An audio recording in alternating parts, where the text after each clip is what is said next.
نداء الحق صوت قد شجاني وبلغني الحقيقة والأماني وكان لي السبيل إلى المعالي ونورا للهداية والبيان. أعوذ بالله من الشيطان الرجيم. بسم الله الرحمن الرحيم. والسماء ذات البروج واليوم الموعود وشاهد ومشهود. قتل أصحاب الأخدود النار ذات الوقود إذ هم عليها قعود وهم على ما يفعلون بالمؤمنين شهود. وما نقموا منهم إلا أن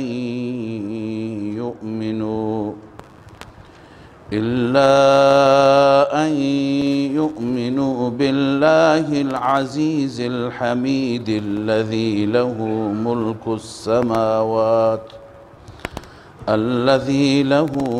السماوات والأرض والله على كل شيء شهيد. صدق الله العظيم. اللهم صل على سيدنا وشفيعنا ومولانا محمد وعلى آله وصحبه وبارك وسلم.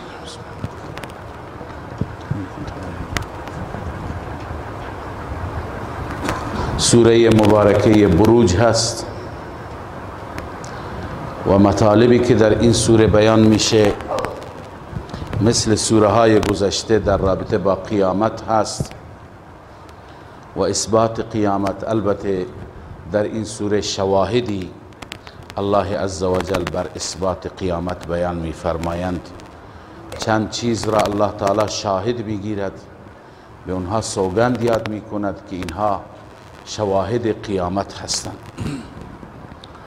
خداوند تعالی آغاز می‌فرماید با سوگند خوردن به آسمانی که ذات البروج هست. والسماء ذات البروج، قسم به اون آسمان که دارای بروج هست. بروج جمع برج هست. برج یعنی چه؟ چندین تفسیر دارد برج.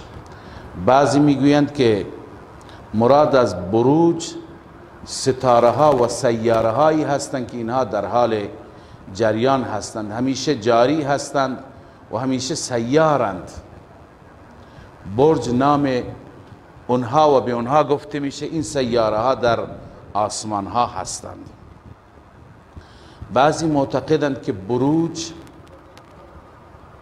منازل 12 گانه خورشید هست که خورشید در طول سال در 365 روز 12 منزل دارد که اینها نامهایی دارند. نامهایش مثل جدا و سرطان و عقرب و حوت و امثالهم، که وقتی که خورشید در 6 برج اول واقع میشه هوا گرم میشه برای اهل زمین و در 6 برج آخر وقتی که قرار میگیرد هوا نسبتاً سرد میشه. این برج ها هر یکی مجموعه از ستاره ها هست اونجا که به شکل یه چیزی هست به همون اشکال مسما شده. مثلا یکی از اینها هست ثور یعنی گاو. مجموعه از ستاره هایی که اونجا هستن به شکل از دور نمایان میشن به شکل گاو هستن. یکی از اینها مثلا هست حوت یعنی ماهی. مجموعه ستاره هایی که اونجا هستن وقتی که کنار هم قرار گرفتن به شکل ماهی هستند. یا مثلا به شکل عقرب هست، عقرب میگویند. یا هر یکی یک شکلی دارد به همون شکل نامگذاری شده که ما الان به نامهای فروردین و اردیبهشت الی آخره نامگذاری میکنیم. در واقع اینها منازلی هستند که این منازل 12 گانه هستند، مال خورشیدند که هر 31 روز خورشید در یکی از این منازل قرار میگیرد. پس بروج نام اون برج ها و منازل شمس هست. سومین تفسیر بروج نام منازل 28 گانه ماه هست. ماه در طول ماه در 28 منزل جای دارد و بروج نام این منازل مخصوص ماه هست که از اونها ما حساب خودمون را داریم، حساب ماه را اول دوم سوم تا آخر. علی ای حال اینها مخلوقاتی هستند که ما ندیدیم. الله عزوجل به اینها سوگند یاد می کند و اونها را گواه می گیرد. آسمانی که دارای برج هست و الیوم الموعود و اون یوم موعود خودش گواه هست. روزی که موعود هست، روزی که همه شما در اون روز موعود جمع می شوید. و شاهد و مشهود و سوگند به شاهد و مشهود. شاهد و مشهود اون کسی که شهادت میده و اون کسی که بر او شهادت داده میشه، گواهی داده میشه. در تفسیر شاهد و مشهود هم خیلی اختلاف هست. بعضی میگن شاهد فرشتگان هستند و مشهود علیهم انسان ها هستند. فرشتگان روز قیامت بر له ما یا علیه ما شهادت میدند، اونا میشن شاهد، ما میشیم مشهود.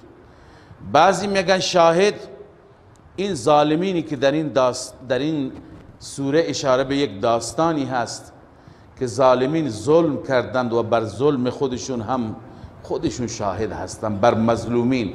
پس شاهد اون مظلوم، اون شکنجهگر است، اون کسانی که شکنجه میدادند مظلومان را، و مشهود اونهایی که بر اونها شکنجه در واقع جاری میشد، شکنجه اعمال میشد.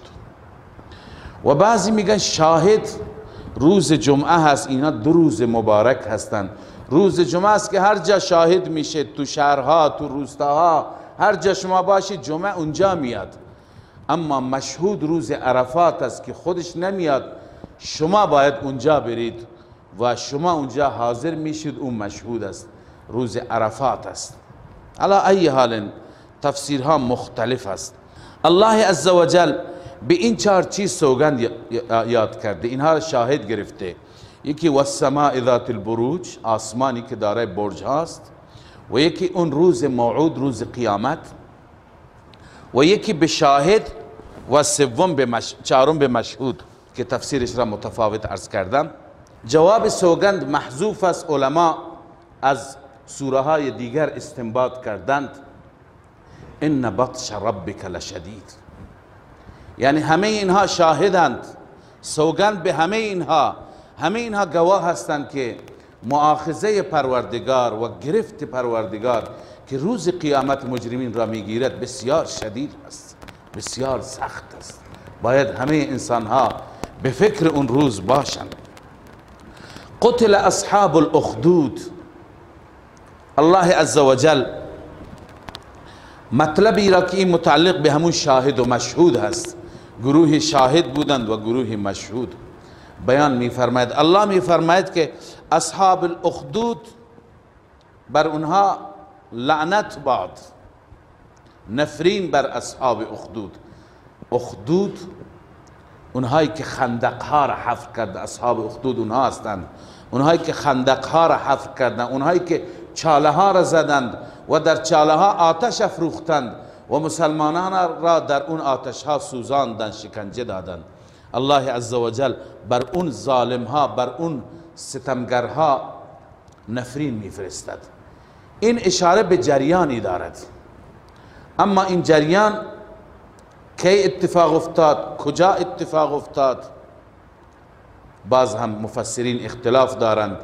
اونطوری که در تفسیرها نوشته 3 بار اخدود و خندق‌های حفر شده و 3 بار مؤمنین سوزانده شدند. 1 بار در ایران بخت نصر این کار را کرد، تمام اهل توحید را خندق زد و اونها را در خندق‌ها انداخت و آتش روشن کرد و زنده زنده سوزاند. و 1 بار در شام این اتفاق افتاد و 1 بار در یمن این اتفاق افتاد. در یمن پادشاهی که لقبش زونواس بود، در واقع از اولاد و احفاد زونواس بود، اون این کار را کرد. بیشتر مفسران اعتقاد دارند که این اشاره به همین خندق‌های یمن هست و این کمی قبل از بعثت رسول الله صلی الله علیه وسلم اتفاق افتاد.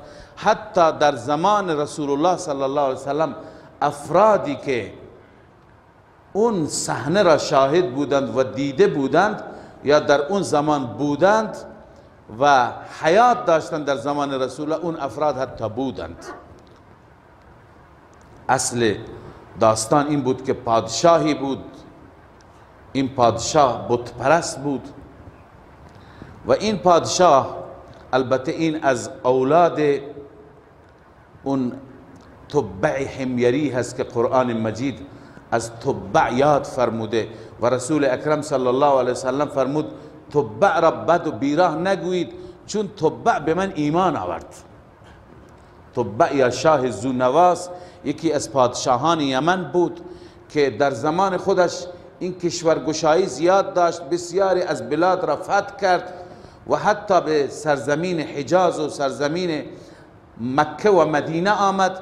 وقتی که به مدینه طیبه رسید، اینجا یهودی ها بودند، علماء یهود بودند و یهود به او گفتند، ملاهای یهود به او گفتند برحذر از اینکه اینجا قتل و غارت بکنید، چون این شهری هست که پیامبر خاتم آخرین نبی خدا وقتی که مبعوث بشه اینجا هجرت میکنه، اینجا میاد و گروهی اینجا او را یاری میکنند.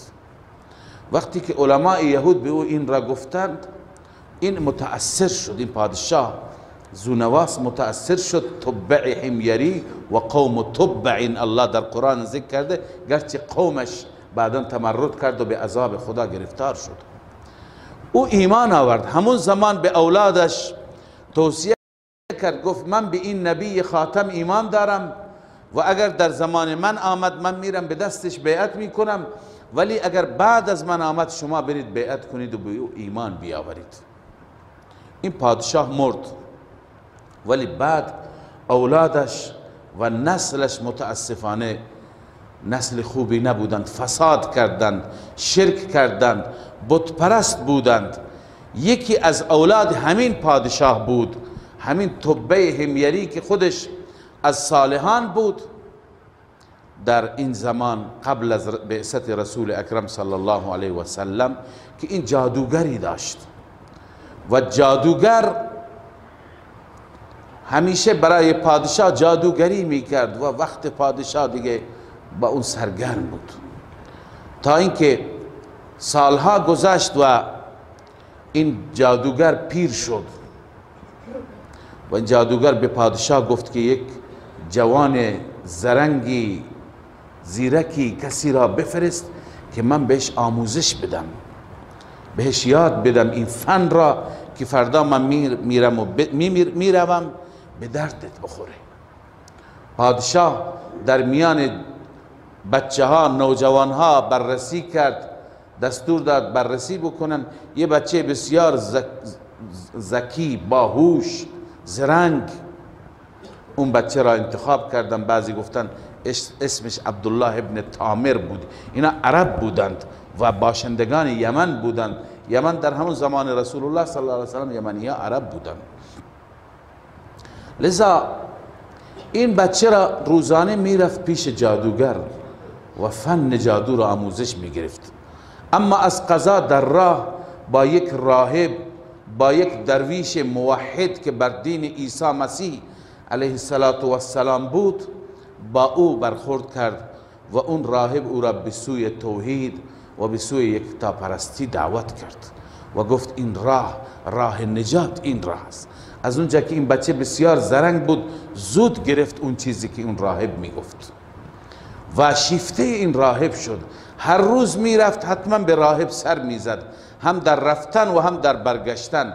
گاهی مورد عتاب و کتک واقع میشد، چون در رفتن پیش جادوگر هم با تأخیر میرفت و در برگشتن پیش خانه و خانواده هم با تأخیر میرفت. هر جا که دیر میکرد دیگه برایش مشکل پیش میآمد، ولی این مشکلات را به جان خرید، چون که اون گرویده توحید شد و گرویده یکتاپرستی شد. این بچه یکتاپرست شد تا اینکه در دل همه چیز را داشت، تا اینکه یک روزی آمد، مردم یه جای توقف کرده بودند، مردم ایستاده بودند و گفت چه خبره؟ گفتند که اینجا یک بلایی هست، مانع راه هست و سد راه هست. بعضی تفسیرها نوشته شیر بود، بعضی تفسیرها نوشته که مار بود. این بچه گفت من اینجا این دین راهب را امتحان میکنم و این بلا را از سر مردم بر میدارم. سنگی برداشت و گفت خدایا اگر دین اون راهب به حق هست و اون راهب بر مسیر حق هست، پس این با همین سنگ این شیر را، این بلا را از بین ببر، نابودش کن. و اون را وقتی که به نام خدا گفت و زد، الله عزوجل کرامت الله، به خاطر کرامت اون بچه اون حیوان را، یا مار بود یا شیر بود، از بین برد. لذا بعد از این بچه به این نتیجه رسید و فریاد برآورد که دین راهب بر حق است. در میان مردم این خبر پیچید و گفتند این بچه دارای این کرامت هست. از نزدیکان این پادشاه کسی بود نابینا بود و کور بود. اون گفت که اگر واقعا این دین به حقی داشته باشه، حتما برای چشمان من دعا بکند و از خدا بخواهد، خداوند چشمان من را هم عافیت میده، سلامتی را بر میگرداند. تا اینکه پیش اون بچه رفت و از او تقاضا کرد. بچه گفت به شرط این کار را میکنم که بر دین توحید و یکتاپرستی بیایی. و اون وعده داد که اگر چشماش خوب بشه حتما این کار را میکند. دعا کرد به بارگاه الهی، الله عزوجل چشمان او را عافیت داد. بعد از اون نابینا هم ایمان آورد و تعداد زیادی از مردم ایمان آوردند و بالاخره خبر به پادشاه رسید. این بچه را، عبدالله بن تامر را دستگیر کرد و شکنجه داد و از او اعتراف گرفت. در اعترافاتش هم راهب دستگیر شد، هم اون نابینا که خوب شده بود دستگیر شد. هر دو تا را پادشاه شهید کرد و باز خواست خود این بچه را، خود این طفل را از بین ببرد، نتونست. حالا صورتهای زیادی تو تفسیرها نوشته، صحت و سقمش را الله میداند. به هر حال پادشاه سعی کرد، تلاش کرد. می آید که دستور داد این را ببرید روی قله کو، از اونجا بندازید. کسانی که بردند خودشون به بلا گرفتار شدند. دستور داد این را ببرید در دریا بندازید، خود اونها مشکل پیدا کردند. تا اینکه عاجز شد پادشاه، نتونست این بچه را از پای در آورد. تا اینکه این بچه خودش به پادشاه گفت تنها راهش را از خود من بپرس. اون اینه که مردم شهر را جمع کن در میدان اصلی شهر. میخواست با شهادتش و با موتش پیام یکتاپرستی را به همگان بده. گفت که تیر را بردار و بگو که به نام رب این بچه، به نام رب و پروردگار این غلام. لذا پادشاه همین کار را کرد. پادشاه نمیدونست، کودن بود که چه نقشه‌ای هست و میخواست زودتر اهل توحید را از بین ببرد. ولی وقتی که همه مردم جمع شدند و پادشاه این کلمات را که بچه بهش گفته بود بر زبان آورد و زد تیر را، تیر اصابت کرد و این بچه یا عبدالله ابن تامر یا هر کسی بود به هر حال شهید شد. بعد از اینکه اون شهید شد مردم متاثر شدن. سبحان الله، پس آنچه که ما تا به حال می پرستیدیم همه باطل، همه دروغ، همه بیجا. معبود حقیقی معبود این طفل هست که این طفل او را عبادت میکرد، این راهب او را عبادت میکرد که این همه تأثیر، همه واقعات جلو چشمشون آمد. لذا وقتی که مردم ایمان آوردن و بر ایمان خودشون محکم ایستادن، پادشاه تهدید کرد، ضرب الاجل تعیین کرد که برگردید از این دین و الا همه شما را من از دم تیغ میگذرانم و همه شما را من میسوزانم. مردم استقامت کردند. پادشاه دستور داد این حفرها و این خندقها را بزنند. خندقها زده شد و حفرها و چاله های بسیار بزرگی زده شد و مردم را، مؤمنین را، اهل توحید را، یکتاپرستان را می سوزاندند در آن. و قرآن به اون اشاره کرده، قتل اصحاب الاخدود، لعنت بر این کسانی که خندق ایجاد کردند، حفرها را درست کردند که اینها نسبت به مؤمنین و موحدین چه کاری کردند. اخدود اونها هستند، اون خندقهایی را میگویند که اونها حفر کردند و اصحاب الاخدود اون پادشاه هست با اطرافیانش. الله میفرماید قتل اصحاب الاخدود، لعنت بر اصحاب اخدود، النار ذات الوقود، یعنی اون آتشی که دارای اخگر و دارای زغالهای روشن بود.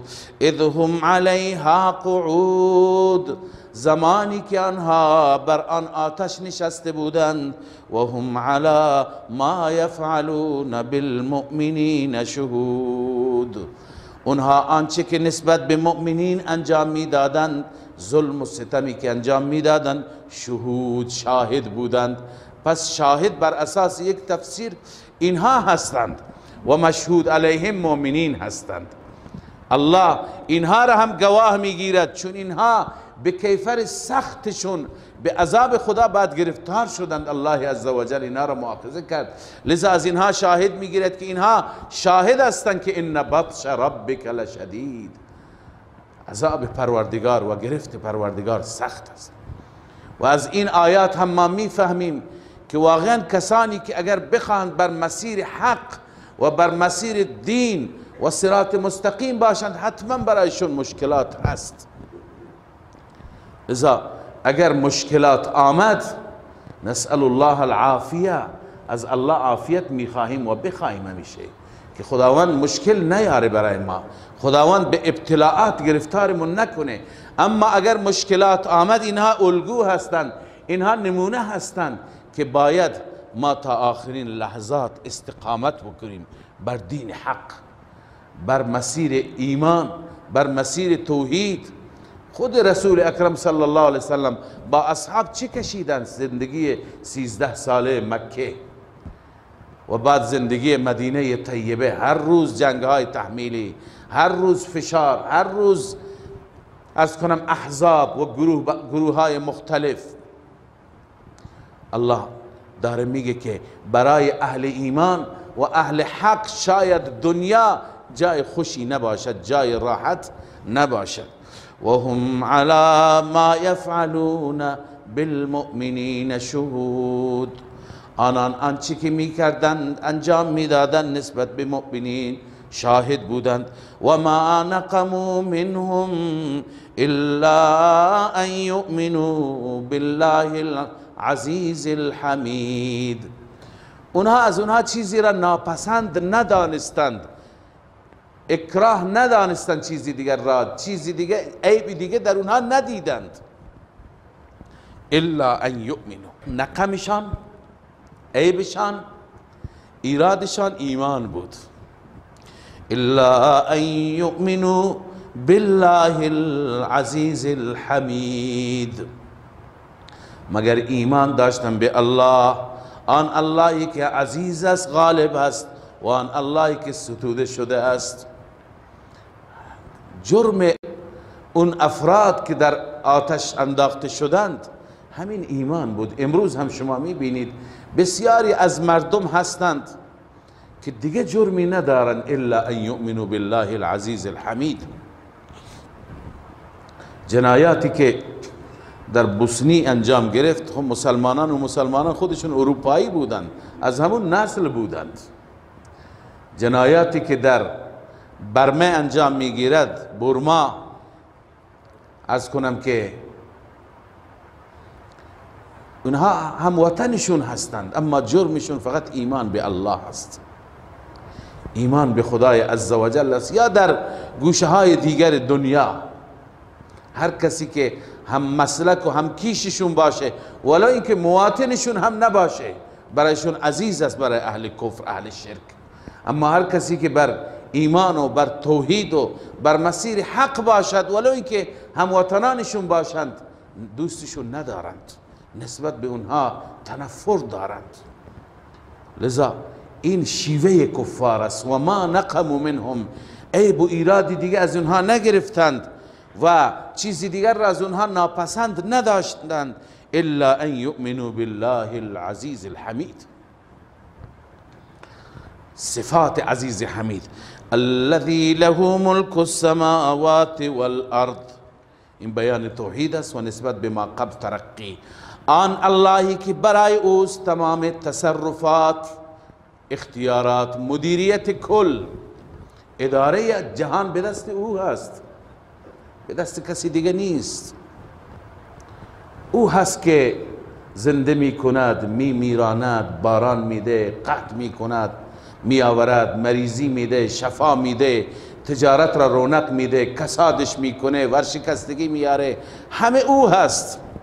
اگر میخواید حالتون خوب بشه فقط به او محکم بچسبید. این تدبیرهایی که بعضی میکنند، حیله هایی که بعضی بکار میبرند، زیاد اینها کارآمد نیست. الذي له ملك السماوات والارض والله على كل شيء شهید.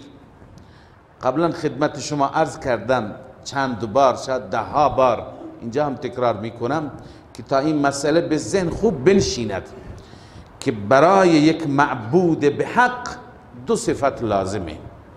کسی میتونه معبود واقعی بشه و مردم او را پرستش بکنن که 2 تا وصف داشته باشه. یک، اختیارات و قدرت داشته باشه، تدبیر و تصرف، هر کاری که بخواد بکنه بتونه بکنه.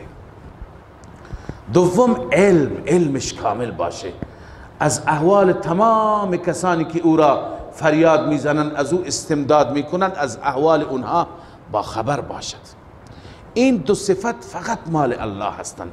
الذي له ملك السماوات والارض، این تدبیر و تصرف کامل است. والله على كل شيء شهید، این علم کامل است. الله بر هر چیز گواه است، حاضر و ناظر است، همه چیز را میداند.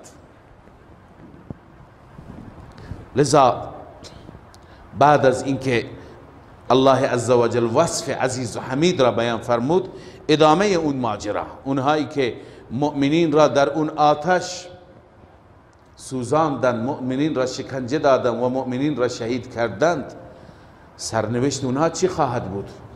الله می فرماید ان الذين فتنوا المؤمنین والمؤمنات، آنانی که اذیت کردند، آزار رساندند مردان مؤمن و زنان مؤمن را، ثم لم يتوبوا، سپس توبه نکردند. اشاره به این است که اگر توبه بکنند، الله سبحان الله ذات رحمان و رحیم است، با وجودی که این جنایت ها را کردند توبه بکنند، توبهش پذیرفته میشه، توبه وحشی پذیرفته میشه، توبه هند جگرخوار پذیرفته میشه، توبه ابو سفیان رضی الله تعالی عنه که سپاهش همیشه در مقابل رسول الله بود پذیرفته میشه. هر کس بشه توبه بکنه پذیرفته میشه. لذا الله می فرماید ثم لم یتوبوا، سپس توبه نکردند. اونایی که توبه نکردند فلهم عذاب جهنم ولهم عذاب الحریق، برای آنان عذاب جهنم است و برای آنان عذاب سوزان هست. عذاب جهنم مگر همون عذاب حریق نیست؟ چرا؟ ولی عذاب جهنم عامتر است. تو جهنم هم آتش است، هم زمهریر است، جایی که بسیار سخت خنک است، هم حمیم است، آب جوش هست، هم زقوم هست، هم عرض کنم خدمت شما صعود هست، اون کوه هست، انواع عذاب ها هستند. اما اینها چون که مؤمنین را در آتش سوزانده بودن، برای اینها خاصتا ولهم عذاب الحریق، برای اینها عذابی که اینها را خوب بسوزاند هست. ان الذين آمنوا وعملوا الصالحات، هر جا تخویف اونجا تبشیرم هست. آنانی که ایمان آوردند و عمل صالح انجام دادند، لهم جنات تجری من تحتها الانهار، برای آنها باغاتی است، جناتی است که از زیر درختان و کاخهاش نهرها جاری است. ذلک الفوز الکبیر، فوز و موفقیت بزرگ اینه که انسان ایمان داشته باشه، عمل صالح داشته باشه و با فضل و لطف الهی وارد بهشت بشه. ان بطش ربک لشدید. الله عز وجل اینجا جواب اون سوگندها را ذکر میکنه. والسماء ذات البروج واليوم الموعود وشاهد ومشهود قتل اصحاب الاخدود. اینجا نمونه از شاهد و مشهود آمد. سوگند به اون همه که ان بطش ربک لشدید، گرفت پروردگار تو، مؤاخذه رب تو بسیار شدید است. الله از بطش خودش و از گرفت خودش نجاتمون بده. و الله عزوجل قیاس می فرماید که شما یقین کنید، باور کنید، همونطور که الله از ابتدا شما را خلق کرده دوباره هم شما را بر می گرداند. فکر نکنید می میرید برای همیشه. انه هو یبدئ و یعید. همانا اون ذاتی هست که از ابتدا خلق کرده و یعید، دوباره بر میگرداند. این متعلق بالیوم الموعود است. اون یوم موعود، روز قیامت، شما را او بر میگرداند. و هو الغفور الودود، اینم ترغیب به توبه است. و اون ذات غفور است، بخشاینده است، الودود، دوست داشتنی هست. یا اینکه بندگان خودش را، مؤمنین را، تائبین را دوست دارد. ذو العرش المجید، دارای عرش مجید است، عرش بزرگ.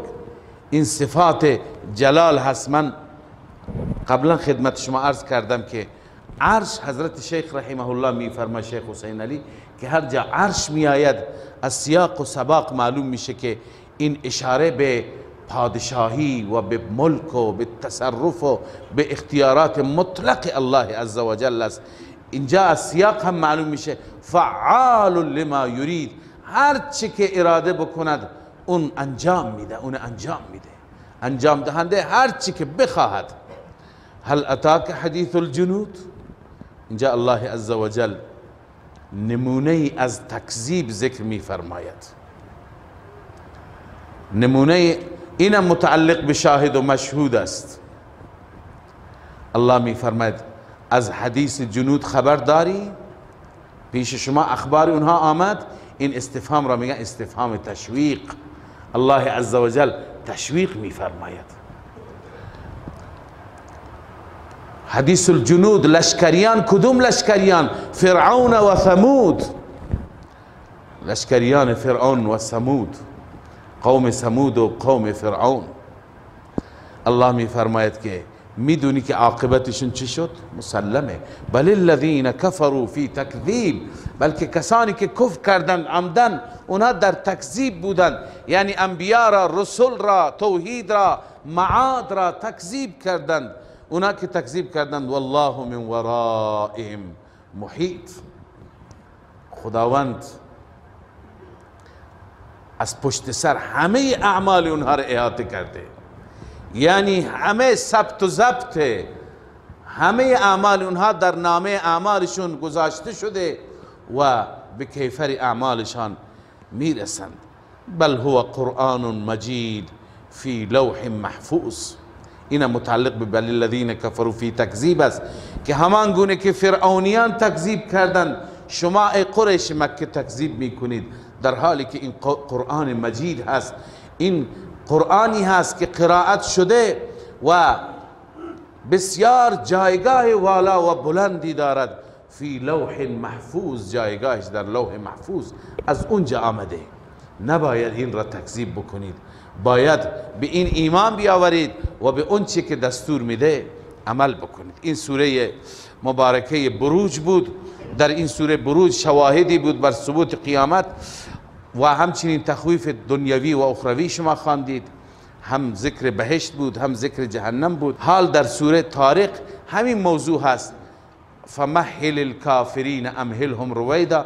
این نکته را الله اضافه می فرماید که با وجود این شواهد که انکار میکنند بازم بهشون مهلتی دیگر بده. فمهل الکافرین امهلهم رویدا. خدمت شما عرض کردم از سوره قاف تا سوره طارق تا اینجا همه مبحث قیامت بود. اینجا هم الله عزوجل هم بحث قیامت را و هم بحث توحید را که مقدمه ای هست در سوره های بعد بیان میشه مطرح میفرماید. الله میفرماید والسماء والطارق، قسم به آسمان و قسم به طارق. طارق اون ستاره درخشنده را میگند. خود قرآن میگه و ما ادراک ما الطارق، خبر دارید طارق چیه؟ این نکته هم خدمت شما عرض کنم که بیشتر عموم مردم شاید تو این سوره های آخر بحث های خاص و بحث های طولانی نباشد، ولی یکی از اهدافی که انتخاب کردیم این سوره های آخر قرآن مجید بالخصوص در این بخش بعد از ظهر خوانده بشه به دلیل این بود که شاید برای کسان این توفیق حاصل بشه که حداقل ترجمهشون را یاد بگیرند، با دقت گوش کنند، ترجمه را یاد بگیرند. یاد گرفتن ترجمه و یاد داشتن ترجمه در نماز بسیار تأثیر دارد. وقتی که این سوره های کوچک را شما با استحضار بخوانید، با استحضار معانی بخوانید، الله عزوجل چه مطالبی چه معانی تو اینها بیان فرموده و بفهمید چه داری میخونید، قطعا نماز شما نماز روحدارتری میشه، نمازی با خشوع و با خضوع بهتر میشه. بنابراین به این ترجمه ها دقت بفرمایید و سعی کنید یاد بگیرید. الله میفرماید والسماء والطارق، قسم به آسمان و همچنین اون ستاره درخشنده. و ما ادراک ما الطارق، این استفهام تشویق است، تشویق میفرماید خبرداری طارق چیه؟ النجم الثاقب، نجم ثاقب اون ستاره روشن و درخشنده است. ستاره روشن و درخشنده بعضی گفتن مراد ثریا هست، بعضی گفتن زحل است مراد. الله میفرماید اینها شاهدند که ان کل نفس لما علیها حافظ. این هم تخویف اخروی است، هم مدعای سوره هست و هم جواب قسم است. هیچ نفسی نیست مگر بر او ما حافظی گذاشتیم که همه اعمالش را حفظ می کند، همه کارهایش را ثبت می کند. لذا الله عزوجل برای شما مراقب گذاشته، مراقب اعمالتون باشید. معنیش اینه هر کاری که میکنید اونها می نویسند، اونها ثبت میکنند، خوب یا خراب. فلینظر الانسان مما خلق. اینجا خدای عزوجل دلیل عقلی بر اثبات قیامت بیان میفرماید. این دلیل چند بار خونده شده اما اینجا تعبیرها فرق میکنه. الله میفرماید فلینظر الانسان مما خلق، انسان نگاه کند ببیند از چه پیدا شده، از چه آفریده شده. خلق من ماء دافق، آفریده شده از قطره آب که دافق یعنی به صورت جهش، در حالت جهش از وجود انسان خارج میشه و در محل خودش استقرار مییابد. یخرج من بین الصلب و الترائب، این بین صلب کمر و ترائب، ترائب سینه های زن را میگند، اون جایی که محل منی زن هست، از این دو جا خارج میشه و در یک جا در رحم استقرار می‌یابد. لذا الله می‌فرماید این قطره از صلب و از ترائب خارج میشه، از این قطره انسان متولد میشه. انسان با چه کمالاتی، با چه ویژگی ها و اوصافی.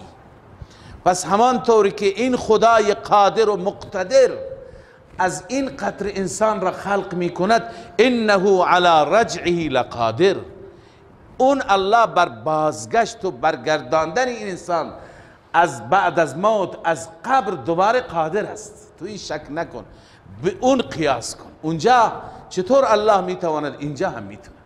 اونجا الله قادر و مقتدر است، اینجا هم الله قادر و مقتدر است. اما کی وقت رجع کی هست، زمان بازگشت کی هست؟ الله میفرماید یوم تبلی السرائر، روزی که آشکار میشوند بسیاری از اسرار. سرائر یعنی اون مخفی، اونهایی که اون مسائلی که مخفی هستند، اون مسائلی که پوشیده هستند. هم مراد این میتونه باشه اون نیات فاسده، اون نفاقی که در درون بوده، اون عقاید فاسده، اونا همه ظاهر میشند. و هم بسیاری از سرائر دنیا هستند، معماها در دنیا هستند که اینها هیچ وقت روشن نشدند.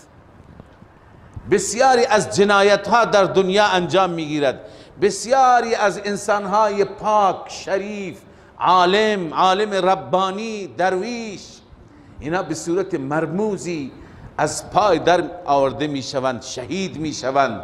بسیاری جنایت های بزرگ انجام میگیرد، هیچ معلوم نیست کی این کارها را میکند، از کجا هست این کارها. الله میفرماید یه روزی میآید که همه اسرار ظاهر میشه. انسان دلش خوشه، مومن دلش خوشه برای اون روز که الله انتقام مظلوم را از ظالم میگیرد. فما له من قوت ولا ناصر، نیست برای انسان هیچ توانی و هیچ ناصری. ناصر کسی که چی بکند؟ یاریش بکند.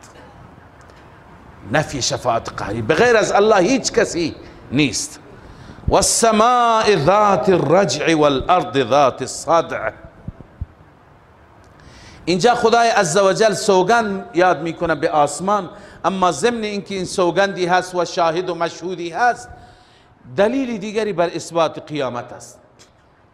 اینجا به صورت مختصر در سوره قاف به صورت مفصل شما خواندید که الله عزوجل میفرماید الله از آسمان آب نازل میکند، این آبها با خاک مخلوط میشه و از این آبها بذرها رشد میکند، درختها زنده میشه، زمین زنده میشه. تمام زمینی که تا دیروز خشکیده بود، تمام زمین چمن میشه، علفزار میشه، زمین یک روزه زنده میشه. خب ببینید همون خدایی که این زمین را تونست زنده بکنه، با ابر و با باران اون خدا میتونه دوباره شما را زنده بکنه. سه نوع دلیل عرض کردم برای اثبات قیامت در قرآن وجود داره. دومیش همینه، اولی اونی که اول خواندیم. اینجا هم الله میفرماید والسماء ذات الرجع، قسم به اون آسمانی که بر میگرداند آبها را. آب از اینجا به شکل بخار میره به آسمان، باز آب بر میگرداند آسمان به زمین. والارض ذات الصدع، زمینی که چی؟ دارای صدع هست. صدع یعنی شکافته میشه و از دل زمین بوتها، گیاهان، درختان، سبزیجات، علفزارها و زراعتها چی میشه؟ بیرون، سر بیرون میاره. ذات الصدع، صدع به این معنا هست. پس الله عزوجل نمونه دیگه از قیامت بیان کرد. مشایخ ما نوشتن که جواب این قسم محذوفه، اینه والسماء ذات الرجع والارض ذات الصدع كذلك تخرجون من القبور. قسم به اون آسمانی که آب را میریزد و قسم به این زمینی که بعد از ریختن این آب زمین شکافته میشه و از دل زمین هر گیاه و بوته میروید و زمین زنده میشه. شما همچنین زنده میشوید، از قبرها بیرون میشید. انه لقول فصل و ما هو بالهزل، همانا این سخن قطعی هست و ما هو بالهزل، شوخی نیست. این کلام این شوخی نیست. این که دوباره از قبرها زنده میشید، این که دوباره الله عزوجل شما را به میدانی جمع میکند، این قولی هست ذالک القول قول جزم مطابع للواقع لا هزل فی. این سخن قطعی هست، هیچ جای شوخی و مسخره و چیزی دیگه نیست. انهم یکیدون کیدا و اکید کیدا. الله در آخر هم زجر و هم تهدید میکنند مشرکان را. با وجود این همه دلایل آنها بر علیه دین و بر علیه توحید و بر علیه تعلیمات رسول الله توطئه میکنند، مکر میکنند. اونها یکیدون کیدن، اونها توطئه میکنند، توطئه کردن، مکر میکنند، مکر کردن. و اکید و کیدا، من رب هم مکر میکنم، به معنی اینکه تدبیر میکنم، برنامه ریزی میکنم، جواب توطئهشون را میدم. لذا عجله نکن ای حبیب من، فمهل الکافرین امهلهم رویدا. مهلت بده به کافرین، مهلتشون بده، برای عذابشون عجله نکن. امهلهم رویدا، مهلت بده اندک. رویدا اندک، مهلت اندکی بهشون بده. این سوره مکی هست. ابن عباس رضی الله تعالی عنه می فرماید این آیه وعیدی هست و تهدیدی هست برای دشمنان و این تهدید را الله عزوجل روز بدر عملی کرد. لذا قال ابن عباس هذا وعید من الله عزوجل. ابن عباس میگه این وعیدی هست قد اخذهم الله یوم بدر، الله در روز بدر مؤاخذه کرد. همین که میفرماید مهلتشون بده، مهلت اونجا تمام شد. اونجا آمده بودن تا برای همیشه فاتحه اسلام را بخوانند، اما خار و زبون ذلیل شدند. 70 نفرشون از بهترین ها، از کلگنده ها کشته میشه، 70 تا دیگه اسیر میشه، بقیه همه وسایل را میگذارند در میدان و سرلخت و پالخت پا به فرار میگذارند.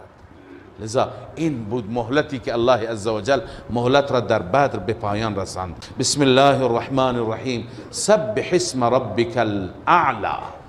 سوره اعلا هست. سوره اعلا سوره‌ای که از احادیث معلوم میشه رسول اکرم صلی الله علیه وسلم با این سوره خیلی محبت داشت. رسول الله این را زیاد میخواند، بالخصوص تو نماز زیاد میخواند. در روایتی میاد که بیشتر روزهای جمعه در رکعت اول سوره سبح اسم ربک الاعلی میخواند آن حضرت، و در رکعت دوم سوره غاشیه، اون سوره‌ای که بعد از این میآید. و در روایت دیگه هست که آن حضرت صلی الله علیه وسلم گاهی که وترها را میخواند در 3 رکعت وتر، رکعت اول بیشتر سوره اعلی را سبح اسم ربک الاعلی را میخواند و در 2 رکعت بعدی قل یا ایها الکافرون را در دومین رکعت میخواند و در سومین رکعت قل هو الله میخواند. لذا این سوره‌ای هست که آن حضرت صلی الله علیه وسلم باش محبت داشت. و وقتی که ما به محتوای سوره ها نگاه کنیم، یک سوره قرآن مجید کل قرآن و خلاصه قرآن است، چون در این سوره ها همه مطالب به صورت مختصر خلاصه بیان شده. هم توحید است، هم قیامت، هم رسالت، هم عمل نیک است، هم عمل بد است، هم بشارت است، هم تخویف است. همه چیز در یک سوره مختصر هست. خب ربط این سوره و مناسبت این سوره با گذشته، این را شما میدونید که اختلاف مشرکان با رسول اکرم صلی الله علیه وسلم روی 2 چیز بود. یکی مسئله توحید و یکتاپرستی، دوم روی مسئله قیامت. اون چی که تا اینجا خواندیم از سوره قاف تا سوره والطارق، تا اینجا بحث قیامت بیشتر بود. قبل از اون در سوره حوامیم بحث توحید بود و حال از اینجا به بعد مجددا بحث توحید آغاز میشه. از سوره اعلا تا آخر قرآن مجید بحث توحید است. الله عزوجل دستور میده به پیغمبرش یا به هر مخاطب، به من و شما مسلمان، که سبح اسم ربک الاعلی، تسبیح بگو، پاکی را بیان بکن، پاکی رب اعلایت را. اون ربی که از همه اعلاتر است، از همه برتر است، از همه بالاتر است. گاهی که در قرآن مجید میبینید چنین کلمه‌ای که نیاز هست شما جواب بدید، مستحب جواب بدید.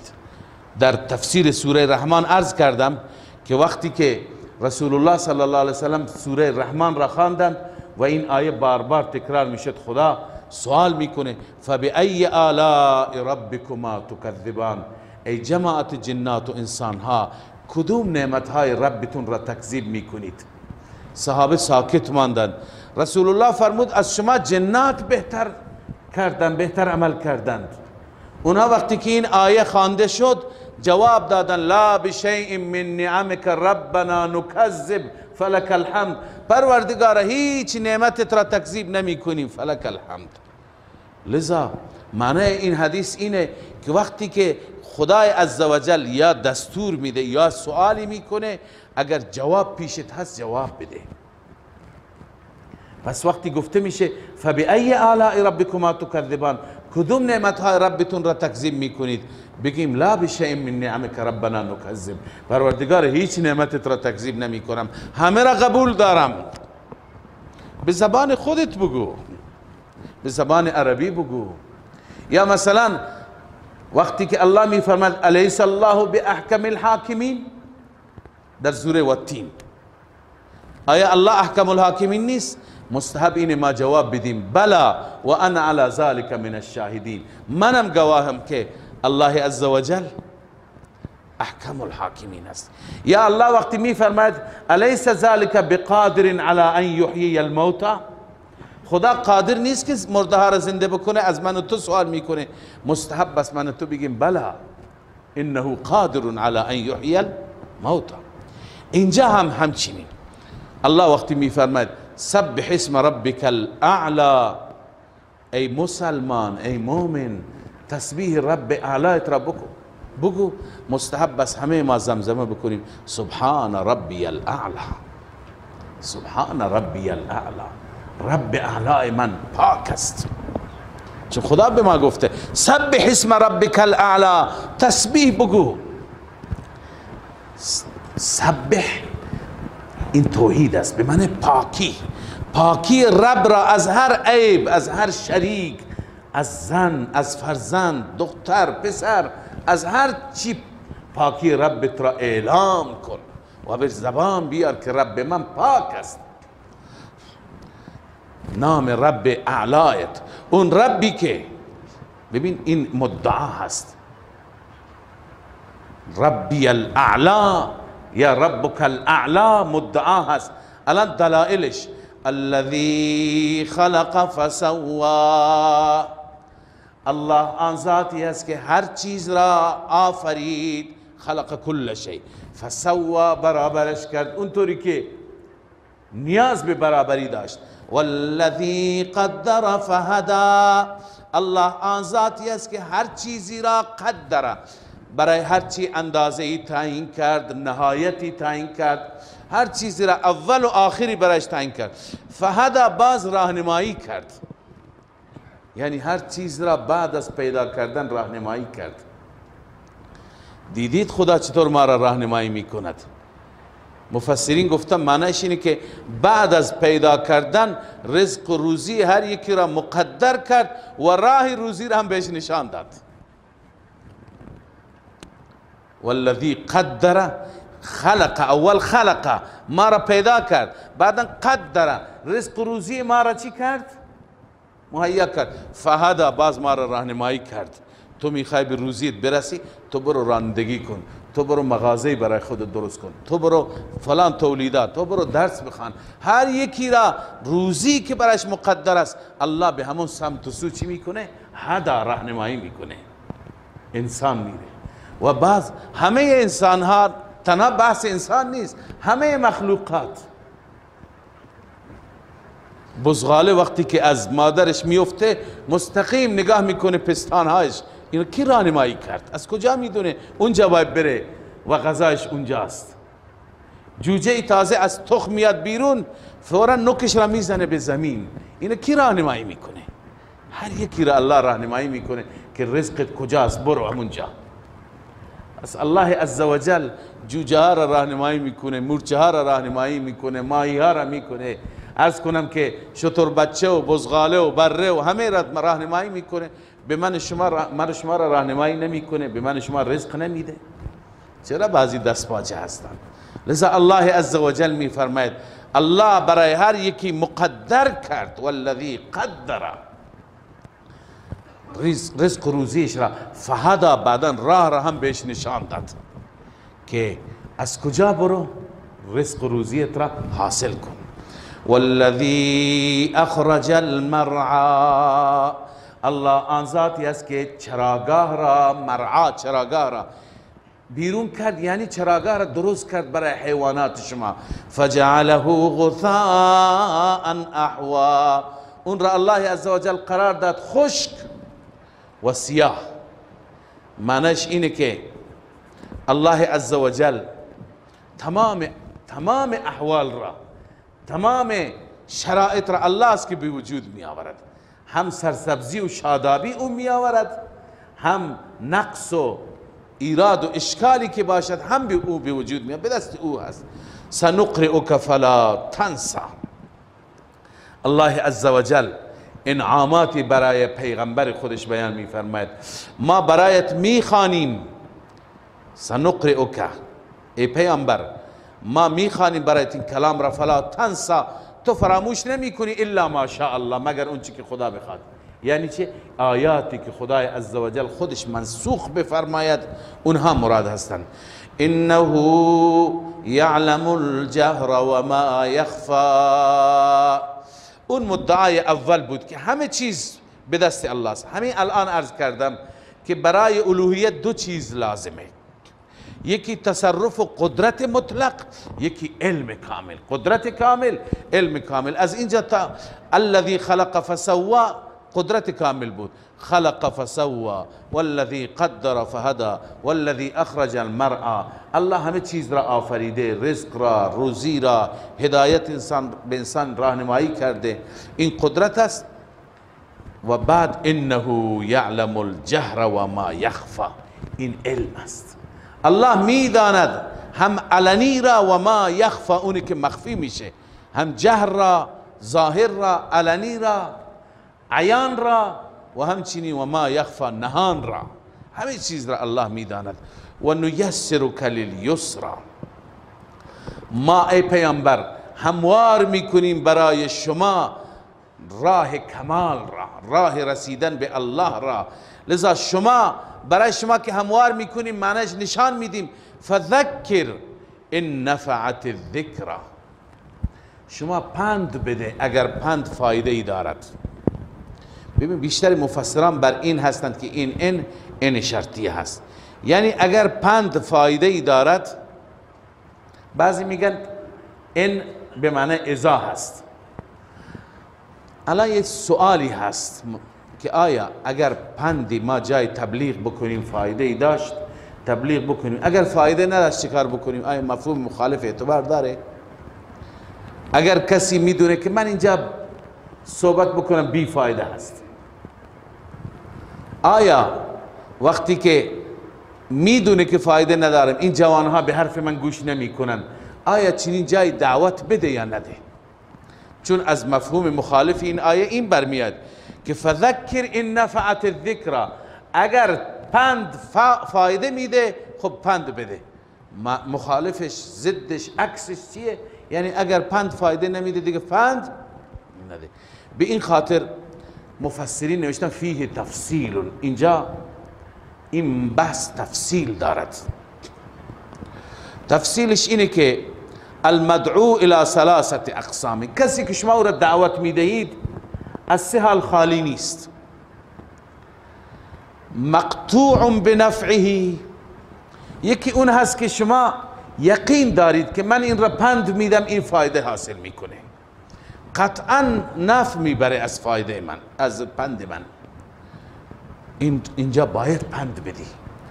و مقطوع بعدم نفعه، یکی دیگه شما میدونید که قطعا میدونید اینجا فایده ای نداره، من تبلیغ بکنم فایده ای نداره.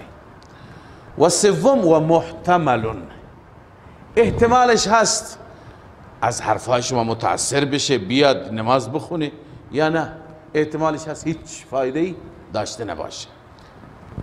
الان میفرماید و قال محل التذکیر، کجا ما پند بدیم؟ ما لم یکن مقطوعا بعدم نفعه، جایی که ما قطعا میدونیم اینجا فایده نداره، خب اونجا پند ندیم. دو جای دیگه پند بدیم، یک جایی که میگیم حتما سود داره، یک جای دیگه که میگیم شاید سودی داشته باشه شاید داشته نباشه، شاید گوش به حرف بکنند یا نکنند. خب این یکی از مفسران نوشته. اما بنده بحثی در سوره بقره خدمت شما عرض کردم، اونجایی که خداوند به پیغمبر میگه ای پیغمبر اینایی که کفر کردن مثل ابو جهل و ابو لهب و امثالهم سواء علیهم انذرتهم ام لم تنذرهم، برابر است اینها رو بترسانی یا نترسانی لا یؤمنون، ایمان نمی آورند. خب اونجا همین سوال مطرح بود که وقتی که ایمان نمی آورند چرا رسول الله باز هم اینا رو تبلیغ میکرد، باز هم با اینها جلسه خصوصی میگرفت، باز هم اینها رو دعوت میداد؟ اونجا جوابش همین بود که درسته یک گروه ایمان نمی آورد، ولی تنها پند و موعظه برای ایمان آوردنشون نیست. پند و موعظه فواید بیشماری دارد. یکی مثلا اینه که منی که خدا به من قرآن نشان داده، ایمان را به من یاد داده، راه هدایت را به من داده، من وظیفه‌ای دارم. اما از اینکه اون حرف من را قبول میکنه یا نمیکنه، من باید وظیفه خودم را انجام بدم. خب الان درست خدا میفرماید اونا ایمان نمی آورن، ولی وظیفه رسول الله انذار است، باید رسول الله اونا را بترسونه. و دیگه جایگاه پیغمبر با این تبلیغ، اون اگر چی قبول نمی کند، جایگاه پیغمبر میره بالا. این دو. سوم اتمام حجت، درستی حرف ما را قبول نمی کنه، ولی فردا نگه پیش خدا که خدایا اینا بودم به ما نگفتند، لذا حجت باید بر او تکمیل بشه. باید او را موعظه بکنیم، نصیحتش بکنیم تا که فردا بهانه‌ای بر علیه ما داشته نباشه. یا همین که بگیم معذرتا الی ربنا، ما پیش پروردگارمون مسئولیتی داریم، به خاطر اینکه ما پایمون گیر نکند و فردا مسئول شناخته نشیم، لذا ما باید وظیفه‌مون این هست که همه جا پندمون را، اندرزمون را برسانیم. برای شما قبلا نمونه عرض کردم، مثال زدم. مثلا در کشور ظلمی داره انجام میگیره، خب شما وقتی که این ظلم را میبینید لازم هست که این را گزارش بدید به بالاتر، به مرکز کشور بنویسید. و شما میگه کی گوش میکنه؟ کی به حرف ما عمل میکنه؟ درسته عمل نمیکنه، ظن غالب گمان غالب همینه، ولی فردا شما پیش خدا عذری داشته باشید که خدایا من که مطلب را به اونها منتقل کردم، اونها رسیدگی نکردند، حداقل مسئولیت شما سبک میشه. همچنین جایی که احساس میکنید که طرف حرف شنوی ندارد، باید ما مسئولیت خودمون را ولو یک بار شده هم انجام بدیم، باید بگیم. لذا الله میفرماید فذکر ان نفعت الذکرا، اگر پند فایده میدهد پند بده. اما از پند چه کسی فایده میگیرد؟ سیذکر من یخشا، ان قریب پند میگیرد، نصیحت حاصل میکند. من یخشا، هر کسی که بترسد از خدا. و یتجنبها الاشقا، دوری میکند از ذکرای شما، از پند شما، محروم ترین انسان، بدبخت ترین انسان. الذی یصلی النار الکبری، همون انسانی که وارد آتش بزرگ میشه، اون انسانی که جهنم برایش آماده هست. ثم لا یموت فیها ولا یحیا، سپس در اون جهنم نمیمیرد و نه زنده میشه. نمیمیرد برای ما مفهومه، یعنی قبض روحش نمیشه. اونجا دیگه برای همیشه زنده هست. اما ولا یحیا یعنی چه؟ زنده نمیشه. زنده که هست. اینجا مفسرین نوشتن ولا یحیا بالاستراحت، یعنی چنان حیاتی که برایش راحتی باشد ندارد. این زندگی همیشه میگن مردم وقتی که زندگی که خیلی از دستش برنجن میگن زندگی نیست. واقعا زندگی نیست وقتی که انسان همیش تو شکنجه. پس راحتی معنیش یحیا یعنی راحتی برایش نیست. قد افلح من تزکا، این ثمره خشیت است. نه گفتیم که سیذکر من یخشا، چه انسانی پند حاصل می کند؟ کسی که در دلش خوف خدا باشد، خشیت الله. الله این نعمت را به من شما بده. در دل خشیت باشد انسان در همین دنیا نورانی میشه. از خدا بترسد انسان، حق هیچ کسی را تلف نمی کنه، حق گربه را حتی تلف نمی کنه، حق سگ دم خونه را هم تلف نمی کنه. اونجا هم از خدا می ترسه. چه برسد به زن و فرزند، چه برسد به خویشاوند، چه برسد به همسایه، چه برسد به مشتری که ازش جنس میگیرد. می ترسد از خدا، کلاهبرداری نمی کند. خشیت دنیا را تبدیل به امن و امان و صلح و آرامش می کند. لذا الله می فرماید قد افلح من تزکا، این نتیجه خشیت. همانا رستگار هست اون انسان. فی الدارین بنویسید، در هر دو دنیا این انسان رستگاره. من تزکا، اون انسانی که خودش را پاک بکند. الله می فرماید شما اگه می خواهید رستگار بشید، اگر می خواهید که شما کامیاب هر دو دنیا بشید، بیاید خودتون را پاک بکنید. از چه پاک بکنید؟ اولا از شرک، کفر، نفاق، اخلاق بد و تمام گناهان و معاصی. از همه نابرابری ها انسان خودش را پاک بکند. خیلی آسان است. قد افلح من تزکا و ذکر اسم ربه فصلی، و همچنین نام پروردگار را به زبان بیاورد در مصائب و در حاجات، فقط از خدا کمک بگیرد. الان خواندیم پاکی یعنی پاکی از شرک، نه اینکه بگه که من خودم را پاک کردم بعد یا فلان ادرکنی یا فلان انصرنی. نه، هر وقت نام الله به زبانش باشد. و ذکر اسم ربه فصلی، نام پروردگار را در مصائب و در حاجات ذکر کند، پس نماز بخواند، همیشه او را سجده کند. اما خداوند اینجا موانع را بیان می فرماید. چه چیزی مانع هست که ما خوب خودمون را پاک نمی کنیم؟ بل تؤثرون الحیات الدنیا، بلکه حقیقت این است که شما ترجیح می دهید زندگی دنیا را. به خاطر زندگی دنیا الله را ناراضی می کنی، خلاف و دروغ می گویی، اشتباهات دیگه می کنی، گناه و معصیت می کنی و هزاران دیگه. مشرکین به خاطر دنیا و به خاطر شکم بود که لنگرها را گرم داشتن، بتخانه ها را گرم داشتن، شب و روز پخت و پز بود و بخور بود. اینم دنیاست. اذا الله می فرماید بل تؤثرون الحیات الدنیا، بلکه شما ترجیح می دهید زندگی دنیا را، در حالی که والآخرت خیر و ابقا، آخرت بهتر است. زندگی آخرت و ابقا، باقی مانده تر است. این دنیا 60 ساله، 40 ساله، 50 ساله، آخر فناست.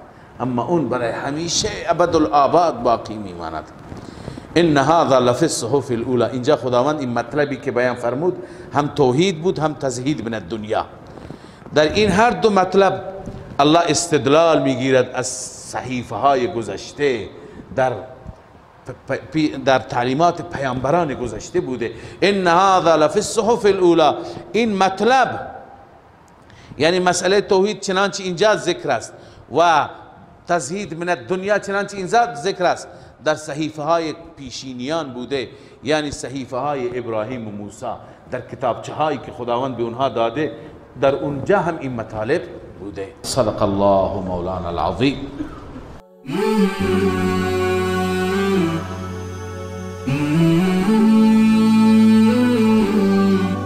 Mm-hmm.